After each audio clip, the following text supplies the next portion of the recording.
एक बार की बात है, उत्तरी चीन में 3 भिक्षु रहते थे।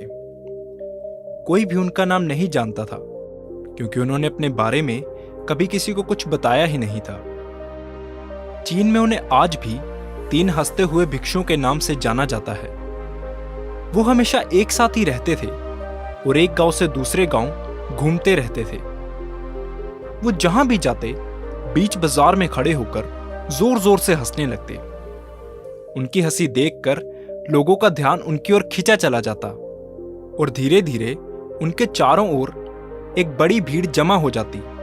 वो इतने दिल से और इतनी खुशी से हंसते कि उनकी हंसी देखकर पूरा गांव भी हंसने लगता और धीरे धीरे सारा गांव हंसी के सागर में डूब जाता और फिर वो उस गांव को छोड़कर दूसरे गांव की ओर निकल जाते। वो ना तो किसी से बात करते थे और ना ही किसी को कुछ सिखाते थे। वो तीनों जहां भी जाते वहां अपनी हंसी से एक ऐसा माहौल बना देते कि लोग अपने सारे गम भूलकर बस हंसने लगते। पूरे चीन में उनकी चर्चा होने लगी। जब कोई उनसे उनका नाम पूछता तब भी वो बस हंसते रहते और इसलिए लोग उन्हें 3 लाफिंग मोंक्स यानी 3 हंसते हुए भिक्षुओं के नाम से जानने लगे। वो ऐसे हंसते थे जैसे मानो उन्हें इस ब्रह्मांड का कोई रहस्य समझ में आ गया हो।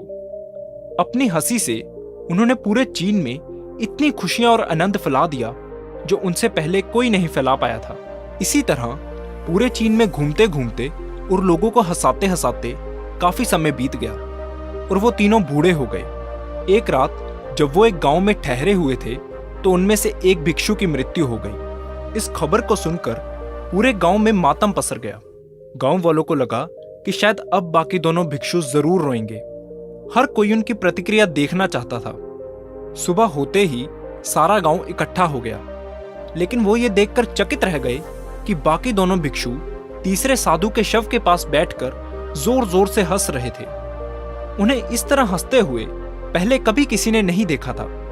कुछ लोगों ने उन्हें समझाने की कोशिश की कि ये आपका साथी था और आपको इसकी मौत पर इस तरह नहीं हंसना चाहिए। और उस दिन पहली बार उन्होंने लोगों से बात की और कहा, हम हंस रहे हैं क्योंकि ये आदमी जीत गया।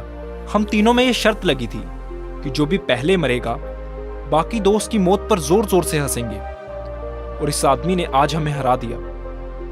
हम अपनी हार और इसकी जीत पर हंस रहे हैं। इसे आखिरी विदाई देने का इससे बेहतर और कोई तरीका नहीं हो सकता।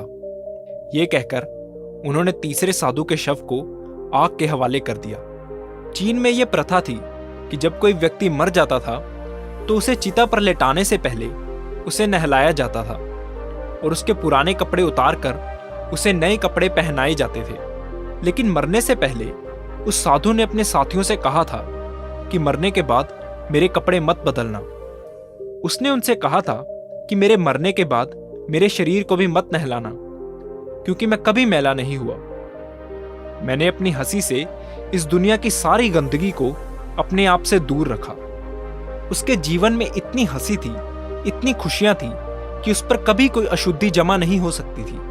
बाकी दोनों साधुओं ने कहा। जैसे ही उस तीसरे भिक्षु की चिता को आग लगी और आग उसके कपड़ों तक पहुंची, तभी आसमान में कई रंगों की आतिशबाजियां फूटने लगी। उस साधु ने अपने कपड़ों में पटाखे छिपा रखे थे। पटाखों का ऐसा नजारा देखकर पूरा गांव फिर से हंसने लगा और तीसरे भिक्षु की मौत के गम को भूल गया। और इस तरह उस भिक्षु ने मरने के बाद भी सभी लोगों के चेहरों पर हंसी ला दी। अगर हम अपनी जिंदगी में देखें तो हम पाएंगे कि हमारा जीवन भी सिर्फ एक मजाक के अलावा और कुछ नहीं है।